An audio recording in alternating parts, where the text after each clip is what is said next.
Greetings YouTube, Joe here with Culination Media, and welcome back to another episode of Pokemon XD Gale of Darkness. This is episode number 61, and in this episode we're going to be running a couple of errands before we get to the Snag'em hideout and the whole storyline with us getting our snag machine back, all that stuff.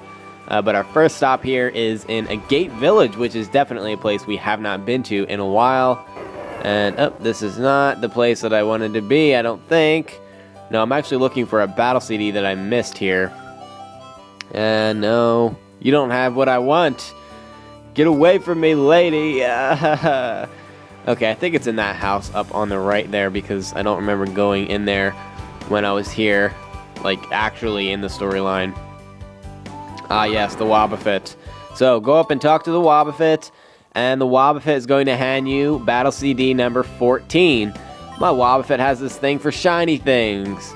So that battle CD was its favorite, and it's just going to give it to you. I guess we have to try it out now, right? Oh, and Meowth is ready to be purified. Let's do that. Alright, we're back at the Pokemon HQ lab. And now that Meowth is ready to be purified, it's a good idea to get that done, because then we can put Togepi in the purifying chamber with all normal types. And that'll actually improve the process. But first, we have Lunatone here, ready to be purified. It's a rock and psychic type. It has the levitate ability.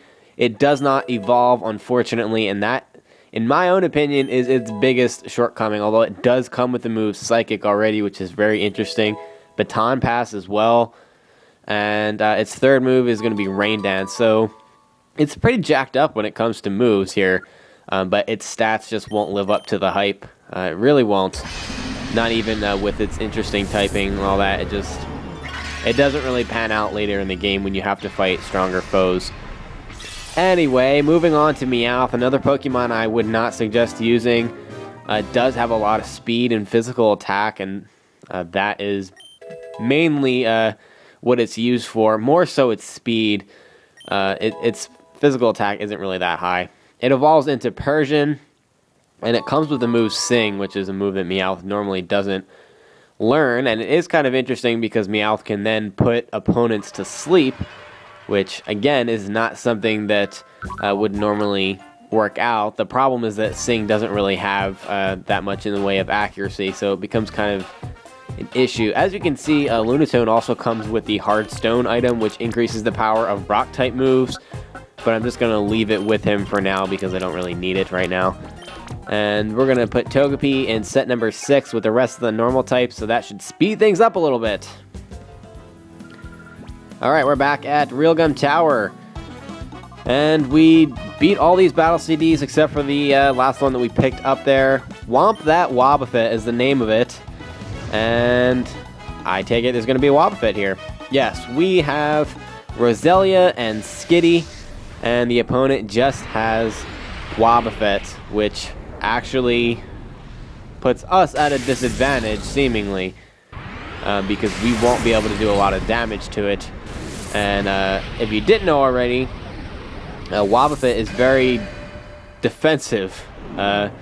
Completely relies on its high defenses and its ability to strike back with double damage via the moves Counter and Mirror Coat. It also has Safeguard, which will protect it against status conditions, which makes it even more difficult. And basically, the only thing that I can suggest here, I'm going to try a Bullet Seed and just see how much damage it does. It doesn't do that much damage at all. You can stick with Bullet Seed and Double Slap from Skitty in order to just do a little bit of damage, so that if it does do Counter or Mirror Coat, it won't do as much damage to you. But that's really not going to get the job done because it also has leftovers. So you need to kind of get lucky here. And oh crap, that didn't work out very well, did it? No. Oh, Poison Point. Oh, wow. Okay, so now Wobbuffet's poisoned. I think if that didn't happen, I was going to lose. Like, for sure. I might have a shot here, though. Let's try. It is still getting leftovers healing, but it's getting damaged more by poison, so... okay, so anyway, what I would suggest doing after you can possibly get Wobbuffet poisoned, if possible, to just go for the double slap. because as you can see, even when it does do counter, it doesn't really do that much damage. And it does receive just a little tiny bit of poison damage each turn. You can also alternate Double Slap with Feint Attack, which doesn't do a whole lot. It does a little bit more than Double Slap, but you have to hope that it doesn't go for a Mirror Coat, because if it does, you're screwed. I only have to hold out a little bit longer here, hopefully like 2 or 3 more turns. This is really risky though, because we're getting down to the nitty-gritty, and I'm a little worried that I won't get as lucky in future attempts at trying to get Wobbuffet poisoned. Let's see. Oh, he went for the counter again. Awesome.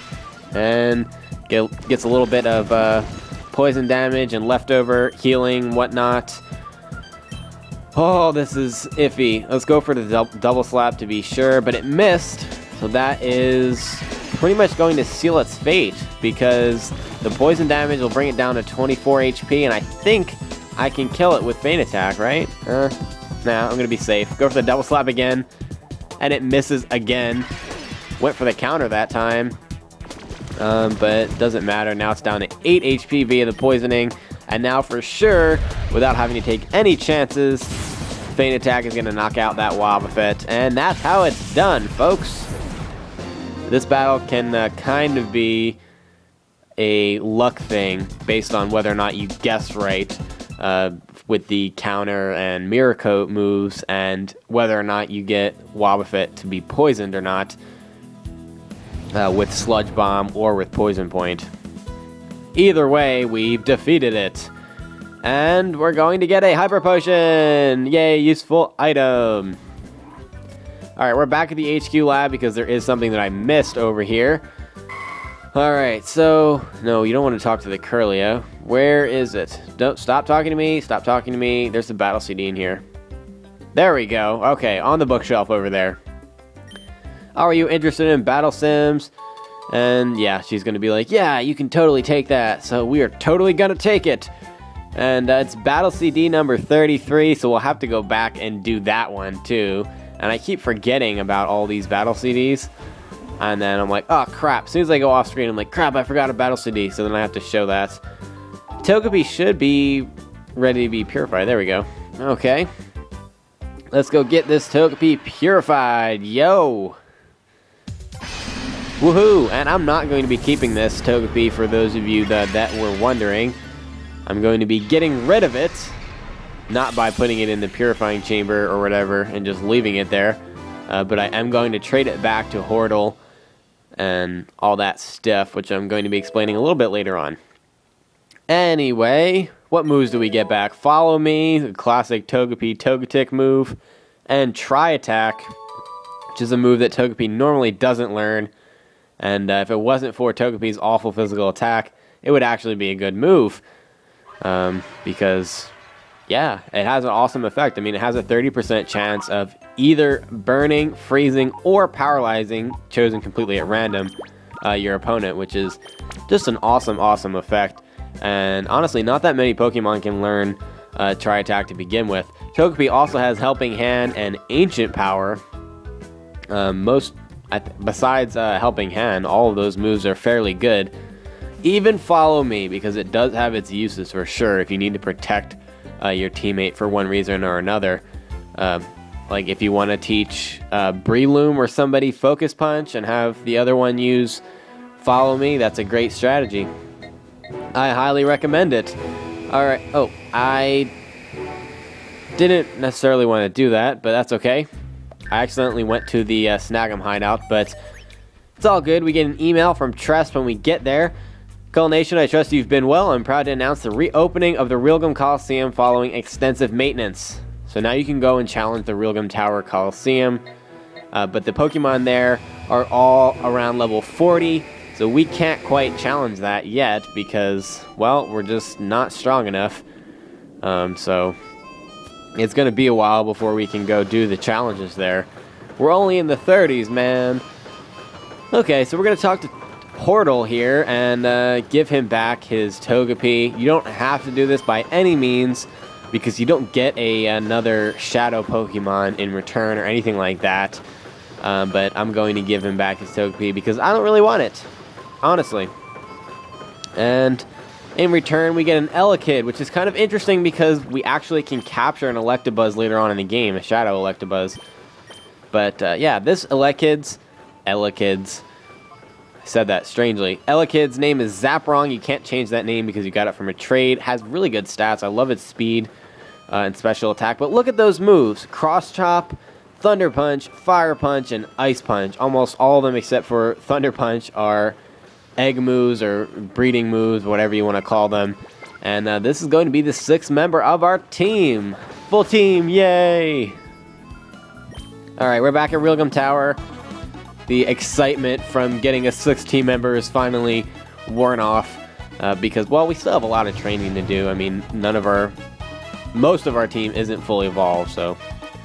Alright, so we have this Battle CD number 33 that we picked up at the Pokemon HQ lab to do. This one is actually also double-sided, so we will be doing the second side to that as well.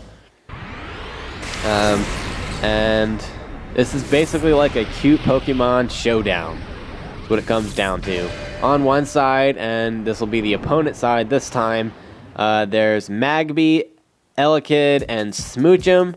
And then on our side, we have Chikorita, Cyndaquil, and Totodile, the starters for the Johto region. We're going to begin with Chikorita on our side, Smoochum on the other side. Chikorita obviously is a Grass-type Pokemon, while Smoochum is Ice and Psychic, so it does have the advantage being the Ice-type. Almost always will open with Fake Out, so you lose the first turn and get 3 damage. But it goes for Confusion, because I'm not sure that it knows any Ice-type moves to begin with.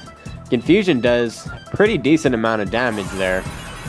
I'm going to go for the Light Screen to try to soften the blow of the Confusions, and the Citrus Berry really helps us out there. It restores all of our health because Citrus Berries normally restore 30 HP, and we don't even have 30 HP total because, well, we're at level 5, and level 5 Pokemon very rarely have 30 HP.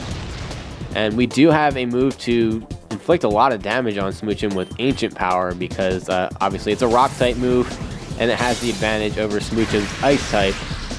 And the nice part is that it also has a type advantage over Magby, who normally would have the type advantage over us, if that makes any sense. The second Ancient Power is going to knock out Smoochum. If you get lucky here, one of these Ancient Power moves will give you the Stat Boost, which is Ancient Power's special effect, which will allow you to increase all of your stats at once, pretty much. I don't think it increases accuracy, though, or evasiveness. But it increases attack, defense, speed, special attack, and special defense. Oh, I'm getting all the luck here. Rolling Kick, miss. So we're going to go for the Razor Leaf. And that does an okay amount of damage, about 1/4 of the HP. And we do have a little bit of an advantage here. Not necessarily a type advantage, per se, but Elekid's Shockwave, I think he knows Shockwave, is not very effective. Oh, I could not think of the terminology. Is not very effective on Grass type, so he's stuck using Rolling Kick. But of course, he gets a critical hit there, and that does it for Chikorita. So, but that's okay. We've already taken out one of his Pokemon and worn down the other, so I can't complain too much. I'm gonna send out Cyndaquil here just to be safe. I don't want Elekid to knock out Totodile. And Elekid goes for the Light Screen. I didn't know he had Light Screen, but that kind of sucks. It's going to decrease the power of our, special attack moves. Luckily, I went for a physical move there with Dig, and that knocks out the Elekid. And Magby is next, and the last Pokemon in this battle. Well, at least on the opponent's side. And we do have the ability to have a type advantage here as well with Dig. Because it'll be super effective on Magby's Fire type. And it just likes to spam Seismic Toss for whatever reason, which isn't a very good move to have if you're only at level 5, because it does the same amount of damage as whatever your level is. So let's say if you're at level 100, it's going to do 100 damage. It's a set damage, you can't get a critical hit with it or anything like that. So in this case, Magby's doing 5 damage on every turn.